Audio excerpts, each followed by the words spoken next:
Bonjour à vous tous, là où vous êtes, ceux d'Haïti, de la Guyane, de la Martinique, de la Guadeloupe. C'est un réel plaisir, un grand privilège de pouvoir vous adresser depuis ici, à Clermont. La température est très agréable. Aujourd'hui, nous avons une température de 79 degrés Fahrenheit. Et cet après-midi, nous allons avoir le plaisir d'avoir un baptême. C'est du côté de Tampa. Là, nous allons baptiser un couple. Il y a 2 semaines de cela, il y avait un baptême. C'était juste ici. Un couple de Melbourne qui a été baptisé et maintenant qui font partie de la Melbourne Congrégation. Et nous sommes une famille et Dieu prend soin de son peuple et Dieu continue à appeler des gens dans son église. Et nous sommes très heureux de ce qu'il fait. Chers frères et sœurs, aujourd'hui, comme vous l'avez bien entendu dans les annonces, c'est le premier jour de l'année grégorienne 2022. Si vous étiez attentifs pendant la semaine écoulée, la semaine de travail écoulée, il y a des gens qui étaient vraiment enthousiastes à propos de l'année, une année qui est l'année 2021, qui allait se terminer et ils ont vraiment hâte d'accueillir cette nouvelle année 2022. Pour certaines personnes, c'est que avec la nouvelle année, ça va apporter d'autres choses dans leur vie, ça va changer la course de leur vie. Il y a beaucoup de gens qui prennent des résolutions, il y a beaucoup de gens qui font des plans. Et l'essentiel, c'est que les gens cherchent le bonheur. Ils aimeraient avoir le bonheur. Mais malheureusement pour eux, ils ne savent pas là où trouver le vrai bonheur. Ce matin, j'ai une question pour chacun d'entre vous. La question que j'ai pour vous, chers frères et sœurs, vous sentez-vous proche de Dieu? Vous sentez-vous proche de Dieu? Si vous avez besoin d'un titre pour mon sermon, comment s'approcher de Dieu? Comment s'approcher de Dieu? Vous savez, parfois, après avoir écouté un sermon édifiant, on a cette émotion en nous. On sent vraiment la présence de Dieu autour de soi. Parfois, quand on vient dans les assemblées, quand il y a des gens qui écoutent, quand ils écoutent les cantiques, ça les émeut. Et ils se sentent vraiment proches de Dieu. Et il y a des gens, quand ils prient à cœur ouvert, une prière vraiment fervente, et maintenant pour eux, la présence de Dieu est autour d'eux.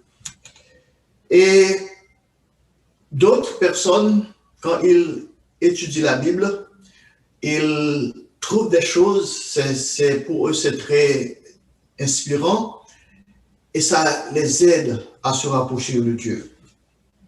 Et chers frères et sœurs, tout est bien, toutes ces choses-là, c'est bien. Nous devons prier ardemment. Nous devons étudier la Bible. Nous devons rechercher Dieu. Nous ne devons pas abandonner notre assemblée. Mais avant tout, chers frères et sœurs, c'est une question d'attitude. Notre attitude nous aide beaucoup. Souvent, nous sommes chrétiens de lèvres. On dit de bonnes choses, on s'exprime, mais notre cœur n'est pas très proche de Dieu. Et je m'explique. Il y a des gens qui sont chrétiens, ils sont de vrais amis de Dieu quand tout va bien pour eux dans leur vie, quand tout se fonctionne bien et quand tout est bien pour eux. Bon, maintenant ils sont chrétiens, ils aiment Dieu, ils font tout pour servir Dieu. Alors quand viennent les échecs, quand viennent les échecs, quand viennent les déboires, quand viennent les déceptions, et ça c'est différemment. Vous savez, hier soir, j'ai eu le temps d'assister, d'écouter l'émission télévisée de M. Weston. Dans cette émission, il fait le bilan, il a fait le bilan de ce qui s'est passé, les tragédies de l'année 2021 et aussi des années antérieures. Et aussi, il fait des projections de ce qui va peut-être affecter l'année 2022. Et à la conclusion de son émission, il a fait cette remarque que les choses ne vont pas s'arrêter avec l'année 2021. C'est-à-dire les défis que nous avons, les problèmes que nous confrontons ne s'arrêtent pas avec la fin de l'année 2021. Et par contre, selon les Écritures, cela va être empiré dans les années à venir. Vous et moi, et le reste du monde, nous sommes des êtres humains. Nous avons de bonnes intentions. Mais malheureusement, nous sommes impuissants en ce qui a trait aux événements, en ce qui a trait à ce qui nous bouleverse dans notre vie physique. Voilà pourquoi, chers frères et sœurs, ce matin, comme je vous ai dit, et je vous ai posé la question, vous sentez-vous proche de Dieu?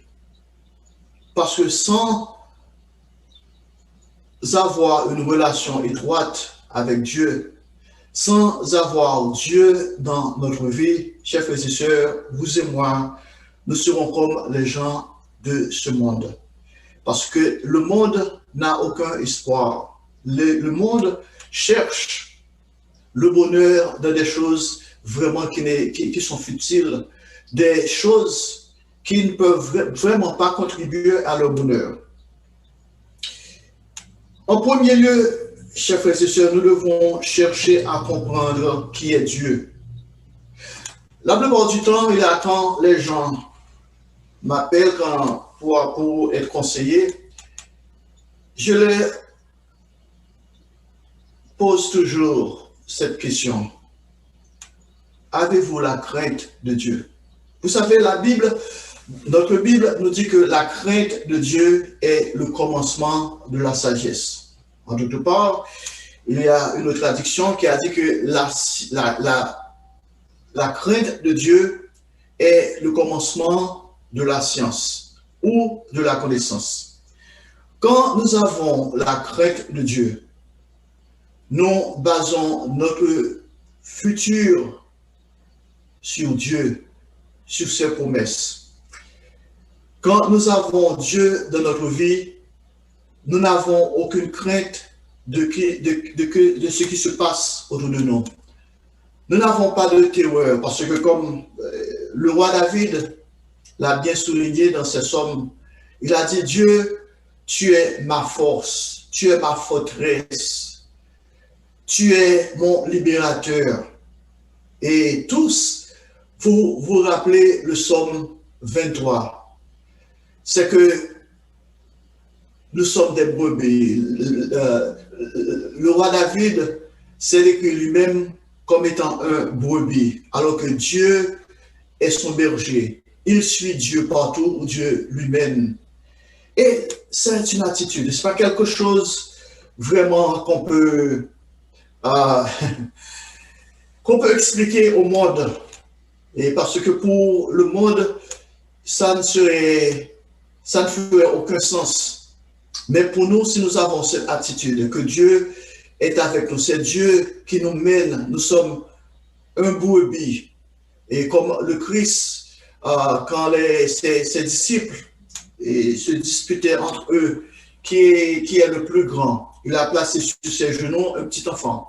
Il a dit, si vous ne devenez pas comme un petit enfant, bah, par aucun moyen, vous entrerez dans le royaume de Dieu. Vous savez, chers frères et sœurs, Dieu nous a appelés, Dieu vous a appelés, Dieu m'a appelé. Voilà pourquoi nous sommes ici. Voilà pourquoi nous sommes en train de célébrer ce jour de sabbat. Parce que Dieu nous a appelés, Dieu nous a donné sa connaissance. Dieu nous a fait des promesses, les promesses de prendre naissance dans sa famille, les promesses de vivre éternellement et aussi de diriger avec son Fils et d'hériter toutes choses avec son Fils. Et nous sommes certains de ces promesses-là. En même temps, Dieu nous a fait des prophéties, des choses qui vont secouer le monde entier, des événements qui vont secouer le monde, comme vous l'avez bien écouté dans l'émission de M. Brochu, en guise de sermonnette, c'est que le monde va confronter des moments terribles, des moments vraiment difficiles.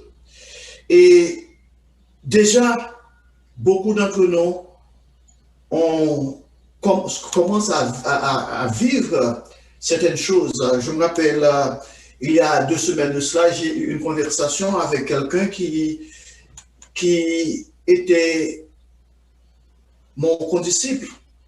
Nous étions condisciples, nous avions vécu notre jeunesse ensemble. Et je me rappelle quand nous étions jeunes, nous étions enfants, et souvent nous parlions de notre avenir. Nous avions discuté notre avenir, des plans que nous avions. Et alors que maintenant, mon ami, lui, il a pris sa retraite il y a 2 ans de cela. Il a des enfants, des petits-enfants. Et pour lui, le monde est transformé. Le monde que nous connaissions lors de notre enfance, ce monde est disparu. Il y a maintenant plus d'incertitudes, beaucoup de souffrances dans notre monde. Alors que quand nous étions enfants, la vie était vraiment magnifique. Nous faisions des rêves, nous avions pensé à notre futur, à notre avenir, qui pour nous paraissait vraiment beau. Alors maintenant, chers frères et sœurs, notre monde est bien différent. Et le monde, et comme l'a bien souligné M. Weston dans son émission télévisée, le monde va connaître des moments difficiles, des moments pénibles. Vous savez, dans notre Bible, dans l'Apocalypse, la Bible mentionne que le jour viendra où les hommes chercheront la mort. Les hommes chercheront la mort et la mort fuira loin d'eux. Chers frères et sœurs, c'est vraiment terrible de penser à ce genre de choses. Parce que je me rappelle, en travaillant à l'hôpital et en travaillant comme médecin, à chaque fois qu'un patient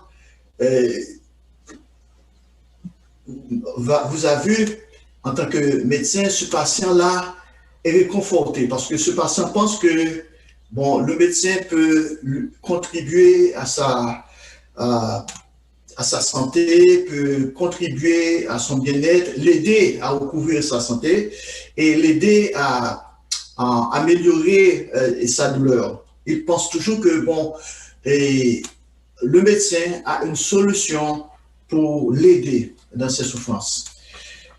Alors que, chers frères et sœurs, et pour savoir que les hommes chercheront la mort et la mort fuira loin d'eux, c'est vraiment difficile à comprendre. Et c'est la vérité, parce que la Bible l'a dit. Et la seule chose pour nous, la seule différence pour vous et moi, c'est que nous avons cette confiance. La confiance que notre Dieu, notre Créateur, notre Père Céleste ne nous abandonnera jamais. Malgré les circonstances, malgré les défis, malgré les troubles, notre Père Céleste nous aime. Il a un amour qui est sans mesure. Et cet amour-là sera toujours notre bouclier. Cet amour, l'amour de Dieu, sera toujours notre protection. Voilà pourquoi, chers frères et sœurs, nous devons chercher à comprendre qui est Dieu. Si vous ne savez pas qui est Dieu, je vous exhorte à prendre du temps, à non seulement à lire, mais à étudier votre Bible pour voir comment Dieu a agi dans les temps anciens, pour voir comment Dieu a intervenu dans la vie de certaines personnes de la Bible, comment Dieu a travaillé avec le peuple d'Israël, comment Dieu a travaillé avec nos patriarches, comment Dieu a travaillé avec les apôtres, avec Jésus-Christ lui-même. Nous devons comprendre qui est Dieu. Nous devons comprendre sa majesté. C'est Dieu qui a tout créé. C'est Dieu, c'est lui qui a créé l'océan, le vaste océan. C'est lui qui a créé le firmament. Lorsque vous êtes réveillé le matin, vous regardez le ciel bleu, vous regardez les nuages, vous regardez le soleil qui se montre, comme on dit, le lever du soleil qui se lève, le soleil qui se lève. Pensez à Dieu. Pensez que c'est Dieu, dans sa majesté, dans sa grandeur, qui a créé le soleil. C'est lui qui a créé les arbres, tous les arbres verts que nous voyons, les fleurs autour de nous, les oiseaux qui chantent, et les oiseaux que parfois nous avons vraiment... nous savons comment contrôler, comment compter les oiseaux du ciel, les oiseaux du champ. Ils sont si nombreux, avec beaucoup de couleurs, beaucoup de variétés. C'est Dieu qui a tout créé, ces oiseaux-là. C'est lui qui a tout créé. C'est la puissance de Dieu. C'est par sa puissance que vous et moi sommes en vie, quand nous respirons. Vous savez, notre corps physique, là encore, c'est un phénomène que vous et moi, nous ne pouvons pas expliquer.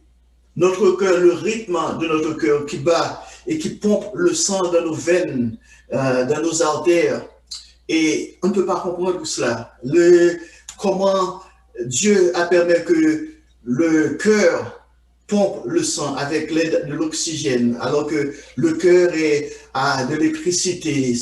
Un cœur, c'est un moteur vraiment dynamique que personne, aucun savant ne peut vraiment s'expliquer. Alors que Dieu, c'est lui qui a tout fabriqué.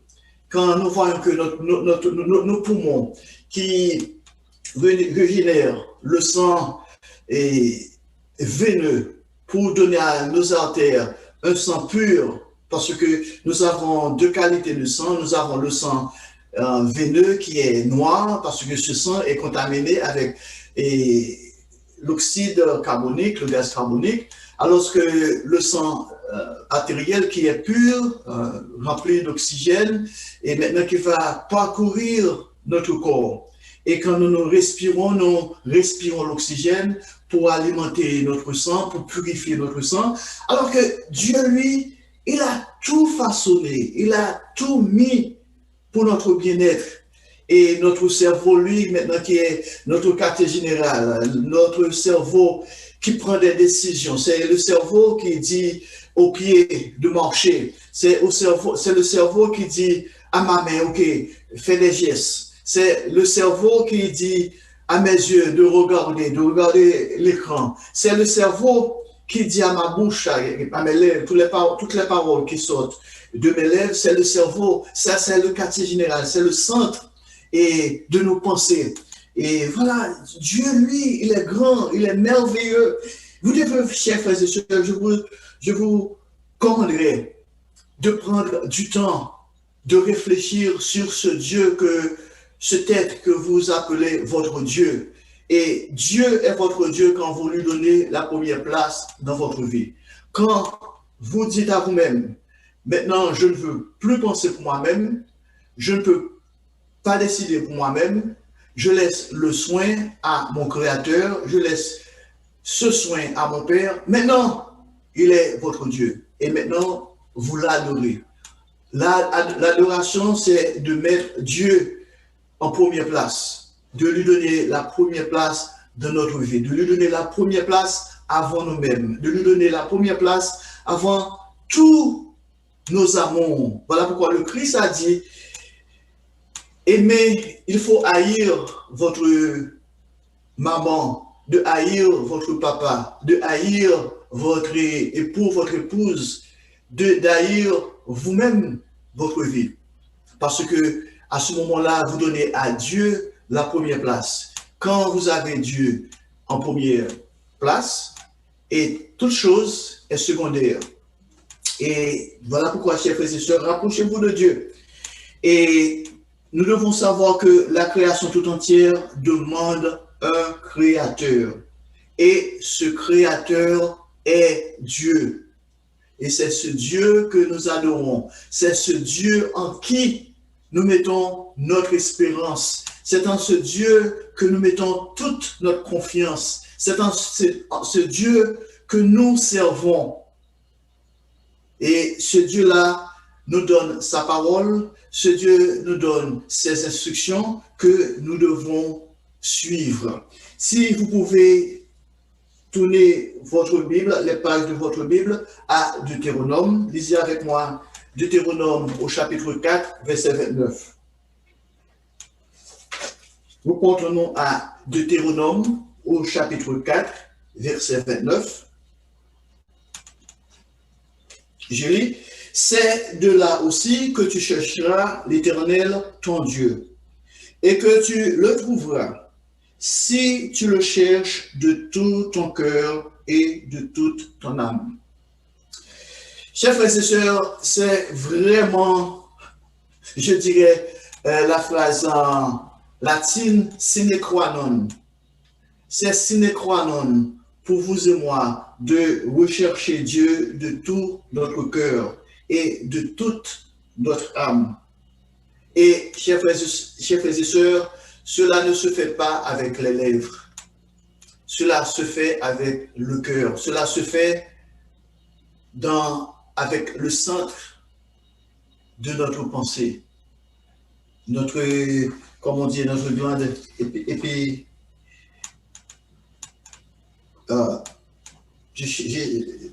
notre sens, notre cerveau. Chers frères et sœurs, c'est notre attitude. Nous devons avoir une attitude constante. Et on ne peut pas avoir cette attitude aujourd'hui et puis demain, bon, on change. On ne peut pas on ne peut pas rechercher Dieu. Et hier, et puis maintenant, selon les circonstances, on dit, ah bon, maintenant, je suis trop occupé avec mes affaires, je ne peux pas chercher Dieu. Et malheureusement, la plupart des gens, ils sont des gens, je dirais, émotionnels. Ils laissent leurs émotions les guider. Ils sont avec Dieu quand tout va bien, mais quand vient peut-être une maladie, quand vient peut-être des sentiments de doute, des sentiments d'amertume, des sentiments de colère ou de découragement, bon, maintenant, Dieu n'est plus là. Vous savez, chers frères et sœurs, Dieu a dit aux Israélites de lui chercher de tout le cœur. Et c'est ce qu'il nous dit aujourd'hui, nous qui sommes sortis d'Égypte spirituellement parlant. Dans quelques mois, au mois d'avril, le 14e jour du mois d'avril, au soir, avril 14, vous et moi, nous allons renouveler notre engagement, l'engagement que nous avions pris lors de notre baptême. Et à ce moment-là, nous avions pris la résolution de laisser l'Égypte, de partir, de sortir d'Égypte. Et nous avions les yeux fixés sur le monde de demain, le monde à venir. Ça, c'est la terre promise. Comme les Israélites ont les yeux fixés sur la terre de Canaan, la terre promise, en sortant d'Égypte. Vous savez, chers frères et sœurs, les Israélites ont pris avec eux ce qu'ils devaient laisser derrière en Égypte, c'est-à-dire le paganisme, les mauvaises voies, la désobéissance. Autrement dit, ils ont pris l'Égypte avec eux, tout en quittant l'Égypte. Et c'est ainsi, s'il en est ainsi en ce qui nous concerne, nous ne pourrons pas nous approcher de Dieu. Chers frères et sœurs, si en quittant le monde, en quittant l'Égypte, vous avez encore l'Égypte dans votre cœur. Par exemple, les 2 dernières semaines, je dirais même bien avant, le monde était très excité à célébrer la fête de Noël, le jour de l'an, tout ce qu'on voyait à la télévision, et même aujourd'hui encore, c'était des commerçants qui voulaient vous vendre des choses. Ils parlaient de, OK, il faut aller faire des emplettes, acheter ceci, acheter cela, échanger les cadeaux et tout ça. Et partout dans le voisinage, il y a des lumières, il y a des arbres à pain, partout, des guirlandes, tout cela. Qu'en est-il de vous? Qu'en est-il de moi? Pensons-nous maintenant, ah bon, je me rappelle les bons vieux temps, lorsque on célébrait encore la Noël avec nos amis et nos parents, et puis maintenant c'est de la nostalgie. Avez-vous de la nostalgie des choses mondaines, des choses de ce monde? Faites-vous encore des compromis avec le monde? Et la plupart du temps, les gens viennent auprès de moi, ils me disent, comme c'était le cas d'hier, il y a des gens qui me disent, ah bon, bonne fête, bonne année, mes meilleurs vœux, bon, avec un sourire, avec beaucoup de politesse, j'ai dit merci. Et puis c'est tout. Sans dire pareil, sans dire ok, réciproque, parce que bon, il faut avoir de la politesse. Je ne veux pas froisser les gens, je veux pas être rude et pour les dire bon, vous savez que c'est une fête païenne, Noël est une fête païenne et vous devez c'est pas leur moment, c'est pas leur temps. Mais en ce qui nous concerne, chers frères et sœurs, nous devons laisser l'Égypte. Nous devons sortir du monde. Nous devons faire de tout notre mieux. Sans quoi, chers frères et sœurs, nous ne pourrons pas nous approcher de Dieu. Notez encore ce que Dieu nous dit dans 2 Chroniques au chapitre 15, verset 2. Reportons-nous à 2 Chroniques au chapitre 15. Chronique, ça vient après roi. Vous avez 1er Chronique et puis 2e Chronique au chapitre 15 au verset 2.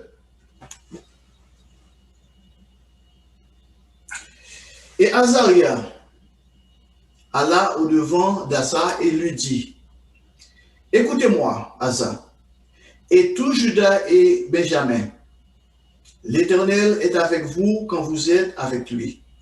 Si vous le cherchez, vous le trouverez. Mais si vous l'abandonnez, il vous abandonnera.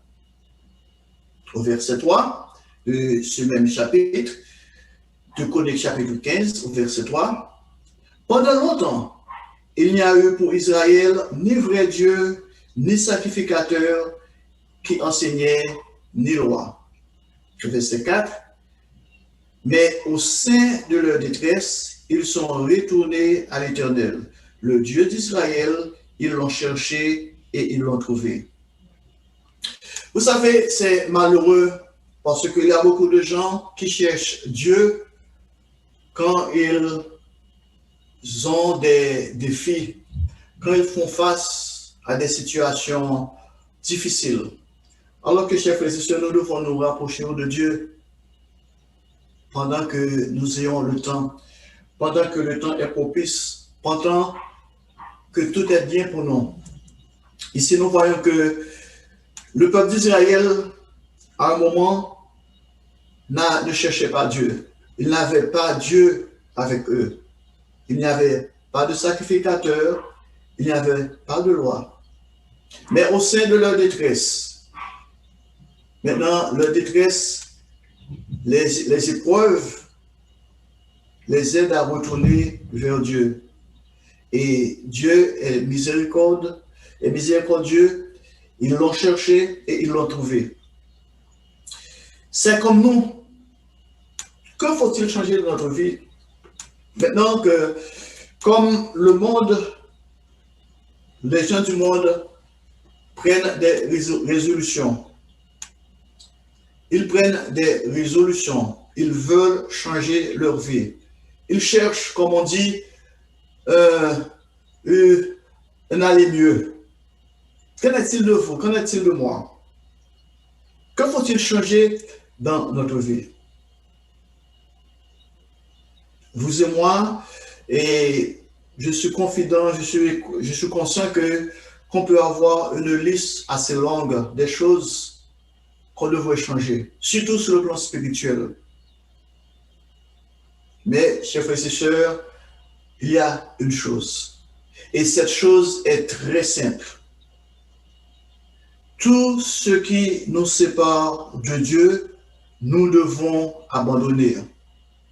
Nous devons abandonner tout ce qui nous sépare de Dieu, y compris nos mauvais désirs, nos sentiments de convoitise, bref, le péché, et aussi le rancœur, l'animosité, les doutes, tout ce qui sont des points d'achoppement, des choses qui peuvent nous éloigner de Dieu, des choses qui nous barrent le chemin entre nous et Dieu. Vous savez, je me rappelle, et c'était en 1980, je ne me souviens pas exactement l'année, mais M. Herbert Armstrong a écrit un article. Et dans son article, il a défini la vie physique, notre vie physique, les choses qui nous entourent. Parfois, c'est comme une muraille qu'on dresse devant Dieu. C'est que quand on dresse une muraille devant Dieu, maintenant, on ne peut plus voir Dieu. On voit les choses, on voit ce qui est devant nous. Et maintenant, nous sommes séparés de Dieu. Il ne doit y avoir aucune muraille, même quand cette muraille est fabriquée de verre, parce que si cette muraille est fabriquée de verre, on peut voir Dieu, on peut penser à Dieu, mais on n'entend pas Dieu. Il n'y a pas de communication. C'est comme si, et je me rappelle, il y a une semaine de cela, j'étais allé à un bureau, et puis il y avait une muraille de verre, alors que cette personne me regardait, je parlais à cette personne ne pouvait pas m'entendre. Alors c'est ici, et nous devons nous débarrasser de nos murailles. Reportons-nous à Ésaïe, ce que Ésaïe a déclaré au chapitre 59, les versets 1 et 2. Dans Ésaïe, au chapitre 59, au verset 1. Non, la main de l'Éternel n'est pas trop courte pour sauver, ni son oreille trop dure pour entendre. Verset 2. Mais ce sont vos crimes qui mettent une séparation entre vous et votre Dieu. Ce sont vos péchés qui vous cachent sa face et l'empêchent de vous écouter. Chers frères et sœurs, nous dans l'Église, nous ne péchons pas volontairement, mais parfois nous succombons à notre nature charnelle. Ce faisant, nous séparons de Dieu. En réalité, rien ne doit nous faire douter de Dieu, de sa puissance, de son amour pour nous. Nous devons avoir une assurance absolue qu'avec son aide, nous nous dirigeons vers la victoire, sans aucun doute, sans crainte, plein de courage. Voilà pourquoi l'apôtre Paul nous dit de nous réjouir sans cesse, d'être toujours joyeux. Parfois, on peut se poser la question, mais être joyeux, avoir la joie dans le cœur, pourquoi? Parce que, bon, la vie, le coût de la vie est tellement difficile et les nouvelles sont mauvaises. On a de l'incertitude, il y a la crainte du lendemain, on a tellement de crainte, tellement de choses. Et, chers frères et sœurs, parce que notre confiance est en Dieu. Nous savons, avec Dieu, notre victoire est certaine. Voilà pourquoi nous faisons de notre mieux pour nous débarrasser des doutes, des craintes et d'être plein de courage. Notez ce que l'apôtre Paul déclare dans Romains au chapitre 8, versets 33 à 39. Nous portons à Romains au chapitre 8, versets 33 à 39.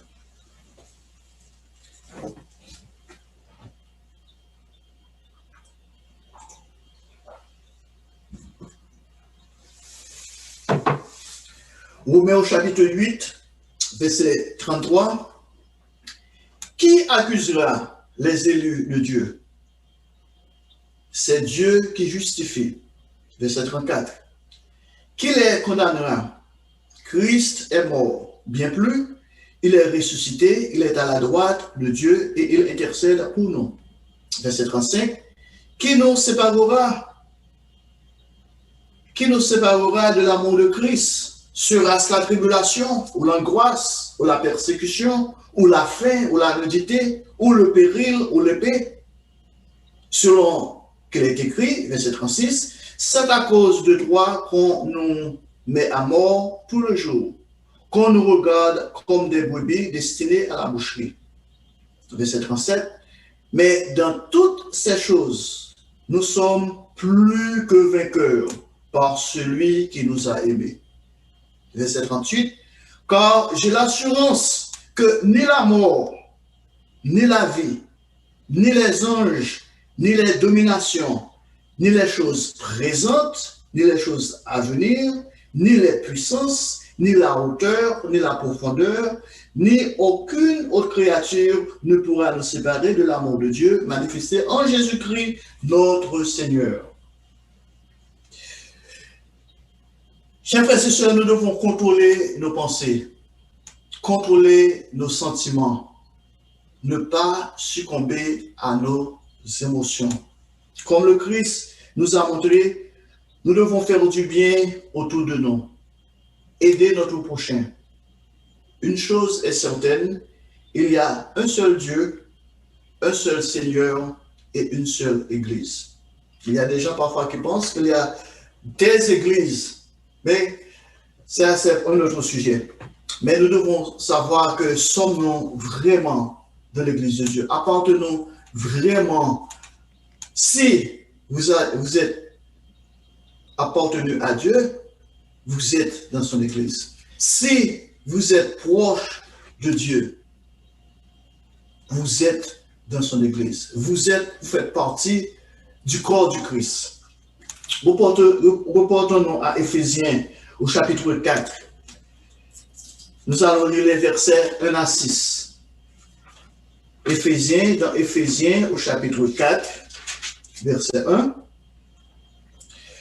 Je vous exhorte donc, moi, le prisonnier dans le Seigneur, à marcher d'une manière digne de la vocation qui vous a été adressée, en toute humilité et douceur, avec patience, vous supportant les uns les autres avec charité.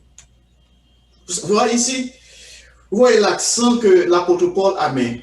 Vous supportant les uns les autres avec charité, l'amour. Verset 3. Vous efforçant de conserver l'unité de l'esprit par le lien de la paix. Verset 4. Il y a un seul corps et un seul esprit, comme aussi vous avez été appelés à une seule espérance par votre vocation. Il n'y a pas deux espérances, il n'y a pas trois espérances, il n'y a qu'une seule espérance. Verset 5. Il y a un seul Seigneur, notre Seigneur et Sauveur Jésus-Christ, une seule foi, ça c'est cette même foi qui se trouve dans Hébreux au chapitre 11. Si vous avez cette foi, vous pouvez vous mettre dans la même catégorie d'Abraham, de David, d'Isaac, de Jacob. Et si quand vous êtes allé vous reposer, bon, vous serez parmi le nombre. Une seule foi. Un seul baptême. Quand vous êtes baptisé, vous avez pris la décision de vous repentir de vos péchés. Vous avez pris l'engagement d'accepter Jésus comme votre sauveur personnel et vous avez pris la décision de mourir selon les rudiments de ce monde, selon les choses de ce monde. Et vous avez dit à Dieu, Dieu, dès maintenant, je veux vivre de toute parole qui sort de ta bouche. Ça, c'est le baptême. Au verset 6, il y a un seul Dieu et Père de tous, qui est au-dessus de tous et parmi tous et en tous. Voilà pourquoi vous êtes mes frères. Nous sommes tous frères et sœurs parce que nous avons un seul Père. Il n'y a pas deux pères. Vous n'avez pas un père et puis, bon, moi j'ai notre... Non, non. Nous avons un seul Père. C'est Dieu qui est notre Père. Nous devons nous efforcer de nous aimer les uns les autres, de nous pardonner même s'il y a des différences entre nous. Nous faisons de notre mieux pour arranger les choses, pour nous pardonner les uns les autres. Mais direz-vous, pourquoi tout ce mal autour de nous, ces malheurs, ces guerres, ces souffrances, nous savons que tout cela est le résultat du péché. Il y a une puissance qui nous pousse à nous éloigner de Dieu, à commettre des péchés. Vous savez, il y a beaucoup d'entre nos frères qui sont exposés à des dangers chaque jour, des dangers quotidiens. Et nous devons nous rappeler et à prier pour eux. Nous devons demander à Dieu de les protéger, de les garder. Et les gens qui, partout dans le monde, qui sont exposés à des violences, à des guerres, à des famines, tout cela. Nous devons prier constamment, nous devons penser à eux. Et nous savons que, comme je vous ai dit, les souffrances, la guerre, ce qu'on voit, ça c'est le résultat du péché. La puissance qui essaie de faire, de nous décourager, de nous éloigner de Dieu, et même à même commettre des péchés. Reportons-nous à 1 Corinthiens au chapitre 8. 1 Corinthiens, chapitre 8, versets 1 à 6. Dans 1 Corinthiens, au chapitre 8, verset 1, pour ce qui concerne les viandes sacrifiées aux idoles, nous savons que nous avons tous la connaissance. La connaissance enfle, mais la charité édifie. Le verset 2, si quelqu'un croit savoir quelque chose, il n'y a pas encore connu comme il faut connaître. Verset 3, mais si quelqu'un aime Dieu, celui-là est connu de lui. Verset 4, pour ce qui est donc de manger des viandes sacrifiées aux idoles, nous savons qu'il n'y a point d'idole dans le monde et qu'il n'y a qu'un seul Dieu. Verset 5, car s'il y a des êtres qui sont appelés Dieu, soit dans le ciel, soit sur la terre, comme il existe réellement plusieurs dieux et plusieurs seigneurs, néanmoins, verset 6, néanmoins pour nous, il n'y a qu'un seul Dieu, le Père, de qui viennent toutes choses, et pour qui nous sommes, et un seul Seigneur, Jésus-Christ, par qui sont toutes choses et par qui nous sommes. Chers frères et sœurs, c'est ici une vérité que beaucoup de gens ignorent. Le monde où nous vivons est actuellement sous la puissance de Satan. Satan, au commencement, c'est-à-dire avant la création des êtres humains, était un archange qui régnait sur cette terre. Il régnait au-dessus des anges. Il a été victime de sa propre ambition. Il voulait être égal à Dieu. Voilà pourquoi, chers frères et sœurs, vous et moi, nous devons faire de notre mieux pour nous débarrasser de notre orgueil. Parce que l'orgueil vient de Satan. Satan continue à promulguer son orgueil. Il continue à nous inculquer de ses sentiments orgueilleux. Avant que Satan, Lucifer devenait Satan, Lucifer était un archange, il était très intelligent, il avait une beauté vraiment remarquable. Mais Satan, Lucifer, a laissé l'orgueil envahir son cœur. Et maintenant, il est devenu Satan, l'adversaire, le diable.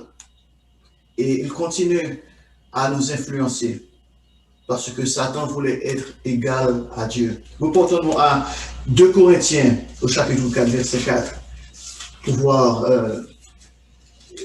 l'illustration de ce que je vous dis, ou illustrer ce que je vous dis. Dans 2 Corinthiens, au chapitre 4, verset 4, l'apôtre Paul qui nous parle ici, il a dit, il y a un seul corps, un seul esprit. Je suis dans Éphésiens. Dans 2 Corinthiens, chapitre 4, verset 4. Mais pour les incrédules dont le Dieu de ce siècle a aveuglé l'intelligence, afin qu'ils ne vissent pas briller la splendeur de l'évangile de la gloire de Christ, qui est l'image de Dieu. Ici, nous parlons que Satan est le Dieu de ce siècle. Voilà pourquoi, chers frères et sœurs, et dans toutes ces festivités ces dernières semaines, la Noël, le jour de l'an, et même encore cette semaine qui vient, et le reste de l'année, les gens qui vous parlent des choses politiques, toutes ces choses-là sont influencées par Satan. Satan est leur Dieu. Quand il y a l'orgueil, quand il y a la division, quand il y a la discrimination de toutes sortes, quand il y a des viols, des meurtres, tout cela vient de Satan, Satan le diable. Ce qui nous fait croire, cela nous fait croire parfois qu'il y aura des dieux sur cette terre. En réalité, bien que l'éternel Dieu permettra à Satan d'être encore en puissance sur cette terre, Satan ne peut absolument rien faire sans la permission de Dieu. Vous comprendrez cela beaucoup mieux en lisant le livre de Job. Prenez du temps, lire, étudier le livre de Job pour voir comment Satan a essayé d'attaquer Job. Mais à la fin, Job a été vainqueur. Il a été victorieux parce que Dieu, notre Créateur, était son Dieu. Dieu a permis à Satan de l'attaquer. Mais Dieu, à la fin, Job a gardé une attitude positive, Et à la fin, il a dit, Dieu, j'ai entendu parler de toi. Mais maintenant, mes yeux t'ont vu.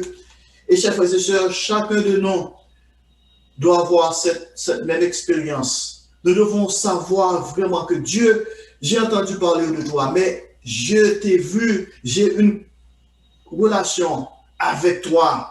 Tu es mon Dieu, tu es mon Père. C'est en toi que j'ai mis ma confiance. Je n'ai rien à peur.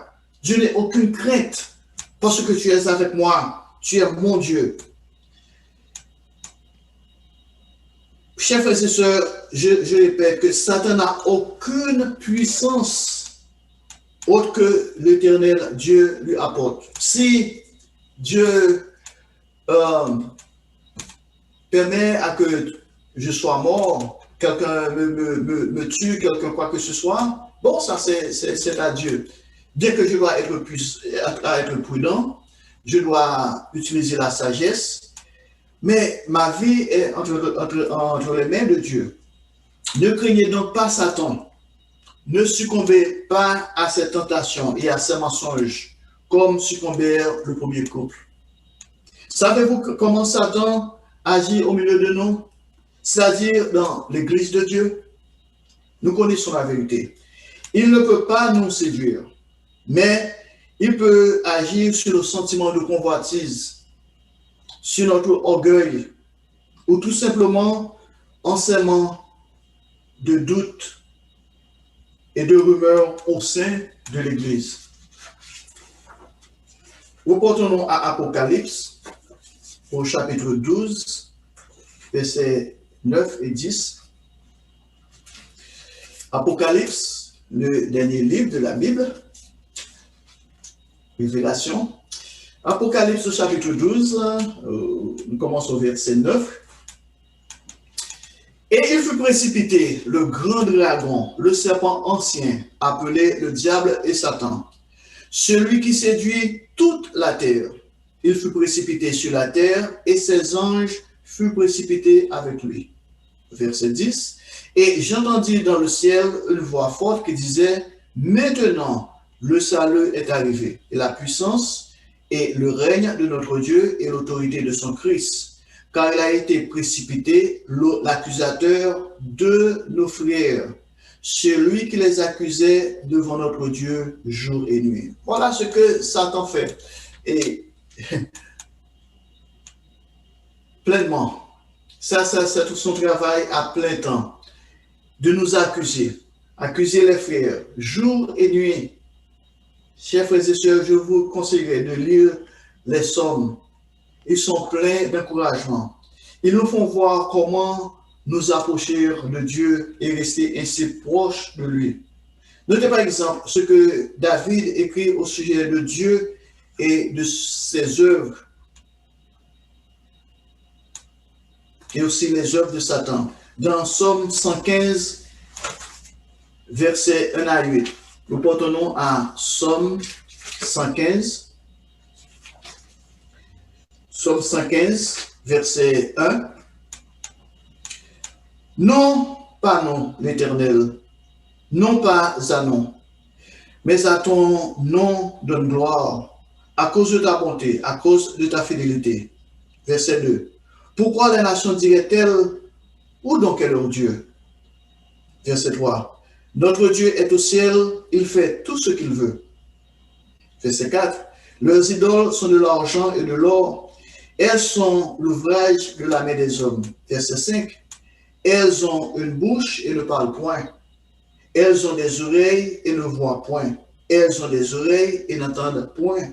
Elles ont un nez et ne sentent point. Verset 7. Elles ont des mains et ne touchent point, des pieds et ne marchent point. Elles ne produisent aucun son dans leur gosier. verset 8, il leur ressemble ce qui les fabrique, tout ce qui se confie en elle. Il faut comprendre les attaques de Satan, chers frères et sœurs. Il faut reconnaître que les attaques de Satan, avec la permission divine, peuvent être fortes. Nous portons à 1 Pierre, au chapitre 5, versets 8 et 9. 1 Pierre, au chapitre 5, verset 8. Soyons sobres, veuillez. Votre adversaire, le diable, rôde comme un lion rugissant, cherchant qui il dévorera. Verset 9. Résistez-lui avec une foi ferme, sachant que les mêmes souffrances sont imposées à vos frères dans le monde. Le secret est donc de rester toujours proche de Dieu, de ne pas se décourager, de ne pas craindre Satan, de ne pas se sentir abandonné. Nous devons fuir le péché avoir notre cœur dans les promesses divines et accomplir l'œuvre que Dieu nous a confiée. Ne pas nous laisser séduire. Le Christ a dit dans Jean au chapitre 6, versets 43 et 45, dans Jean au chapitre 6, verset 43, Jésus leur répondit, « Ne murmurez pas entre vous. » Au verset 45, « Car il est écrit dans les prophètes, ils seront tous enseignés de Dieu. Ainsi, quiconque a entendu le Père et reçu son enseignement vient à moi. » Et ailleurs, il déclare dans Jean au chapitre 15, allons à Jean au chapitre 15, lisons les versets 16 et 17. Jean chapitre 15, verset 16. Ce n'est pas vous qui m'avez choisi, mais moi je vous ai choisi et je vous ai établi afin que vous alliez et que vous portiez du fruit, que votre fruit demeure, afin que vous demanderez au Père en mon nom. Afin que ce que vous demanderez au Père en mon nom, il vous le donne. Verset 17. Ce que je vous commande, c'est de vous aimer les uns les autres. Nos yeux doivent être toujours sur le Christ, car il a donné sa vie pour que nous puissions hériter la vie éternelle. Le Christ est le chemin. Nous portons à Jean au chapitre 14, verset 6. Jean au chapitre 14, verset 6. Jésus lui dit, « Je suis le chemin, la vérité et la vie. Nul ne vient au Père que par moi. » Et vous pouvez lire aussi Jean au chapitre 10, versets 7 à 15. Vous pouvez écrire ça dans vos notes, que le Christ est la porte et il est le bon berger. Nous devons nous laisser conduire par lui, marcher avec lui, le laisser nous guider en toutes choses. De par nous-mêmes, nous ne pouvons pas faire grandes choses. Nous ne savons même pas comment prier. Mais, vous savez, chers frères et sœurs, nous devons nous reposer sur Dieu. Nous devons le chercher. Vous savez, même les apôtres ne savaient comment prier. Ils lui ont demandé, enseigne-nous à prier. Et le Christ intercède même pour nous dans nos prières. Nous reportons à Romains, au chapitre 8, versets 26 à 28. C'est bon pour nous de lire ces choses-là, chers frères et sœurs. Romains, au chapitre 8, verset 26. De même aussi, l'Esprit nous aide dans notre faiblesse, car nous ne savons pas ce qu'il nous convient de demander dans nos prières. Mais l'Esprit lui-même intercède par des soupirs inexprimables. Verset 27. Et celui qui sonde les cœurs connaît quelle est la pensée de l'Esprit, parce que c'est selon Dieu qu'il intercède en faveur des saints. Verset 28. Nous savons du reste que toute chose concourt au bien de ceux qui aiment Dieu, de ceux qui sont appelés selon son destin. Je vous ai dit que la Bible nous enseigne la voie à suivre, la voie d'amour, la voie d'humilité. Comme le prophète Ésaïe a dit dans Ésaïe au chapitre 55, versets 6 et 7, « Cherchez l'Éternel pendant qu'il se trouve, invoquez-le tandis qu'il est prêt. » Verset 7, « Que le méchant abandonne sa voie et l'homme d'iniquité ses pensées, qu'il retourne à l'Éternel, qui aura pitié de lui, à notre Dieu, qui ne se lasse pas de pardonner. » À travers la Bible, les prophètes nous ont montré comment nous approcher de Dieu. Ils nous ont donné l'exemple. Ils ont suivi le chemin que le Christ leur a indiqué. En fait, dans un seul verset, le prophète Michée nous dit comment nous approcher de Dieu et rester solidement à ses côtés. Reportons-nous à Michée au chapitre 6, verset 8.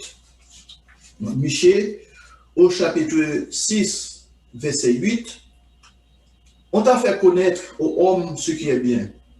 Et ce que l'Éternel demande de toi, c'est que tu pratiques la justice, que tu aimes la miséricorde et que tu marches humblement avec ton Dieu. Chers frères et sœurs, nous devons nous examiner nous-mêmes. Où en sommes-nous à cet égard? Cherchons-nous Dieu de tout notre cœur? Reportons-nous à Psaume 55, au verset 18, lisons les versets 18 et 19. Psaume 145, verset 18. L'Éternel est près de tous ceux qui l'invoquent, de tous ceux qui l'invoquent avec sincérité. Verset 19. Il accomplit les désirs de ceux qui le craignent. Ils entendent leurs cris et il les sauve. Quelle puissance! Quelle promesse! Quel soulagement! À travers la Bible, Dieu nous montre la différence entre la vie et la mort. Le chemin qui mène à la vie et le chemin qui mène à la mort. Et aux Israélites, au peuple d'Israël, il a dit dans Deutéronome au chapitre 30, versets 15 et 16, « Voici, je mets aujourd'hui devant toi la vie et le bien, la mort et le mal. » Au verset 16, « Car je te prescris aujourd'hui d'aimer l'Éternel ton Dieu, de marcher dans ses voies et d'observer ses commandements, ses lois et ses ordonnances, afin que tu vives et que tu multiplies, et que l'Éternel ton Dieu te bénisse dans le pays dont tu vas entrer en possession. » Il est certain que nous avons des épreuves en ce bas monde, des difficultés à supporter, mais rien ne doit nous éloigner du chemin que le Christ a mis devant nous. Aucun prophète n'a jamais été sans faire face à des attaques, à des persécutions, même à des maladies. Nous avons besoin d'avoir foi en Dieu, foi en sa divinité. Lisez les persécutions par lesquelles l'apôtre Paul a passé. Il a tenu bon comme tous ceux qui sont mentionnés dans Hébreux 11. Notez-le comme le courage d'Abraham. Hébreux 11 au chapitre 8, au chapitre 11, excusez. Hébreux chapitre 11, versets 8 et 10. C'est par la foi qu'Abraham, lors de sa vocation, obéit et partit pour un lieu qu'il devait recevoir l'héritage et qu'il partit sans savoir où il allait. Verset 9. C'est par la foi qu'il vint s'établir dans la terre promise, comme dans une terre étrangère, habitant sous des tentes, ainsi qu'Isaac et Jacob, les co-héritiers de la même promesse. Verset 10. Car il attendait la cité qui a de solides fondements, celle dont Dieu est l'architecte et le constructeur. Vous savez, et l'apôtre Paul nous indique comment nous approcher de Dieu.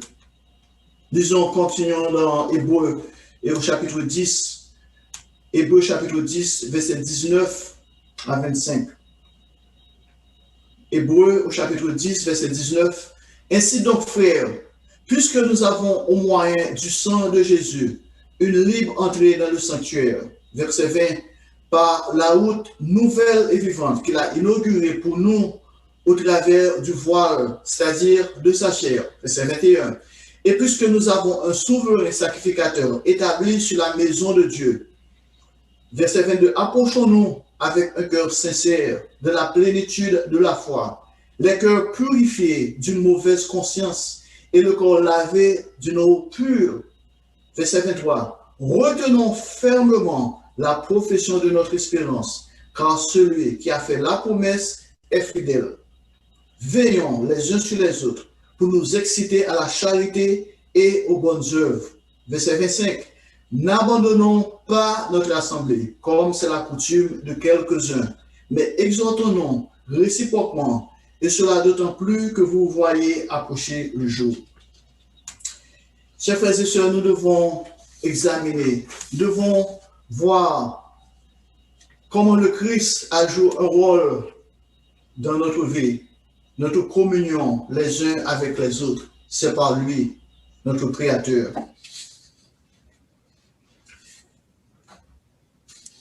Dernier verset, reportons-nous maintenant à Romains au chapitre 5, versets 1 à 5. Romains, chapitre 5, verset 1. Étant donc justifiés par la foi, nous avons la paix avec Dieu par notre Seigneur Jésus-Christ. Verset 2. À qui nous devons d'avoir eu par la foi accès à cette grâce, dans laquelle nous demeurons fermes et nous nous glorifions dans l'espérance de la gloire de Dieu. Verset 3. Bien plus, nous nous glorifions même dans les afflictions, sachant que l'affliction produit la persévérance. Verset 4, la persévérance, la victoire dans l'épreuve, et cette victoire, l'espérance. Verset 5, or l'espérance ne trompe point, parce que l'amour de Dieu est répandu dans nos cœurs par le Saint-Esprit qui nous a été donné. Chers frères et sœurs, notre but en ce bas monde doit être de nous rapprocher de Dieu chaque jour davantage. Tenir la main du Christ et marcher avec lui, ayant toujours les yeux sur la promesse de la vie éternelle.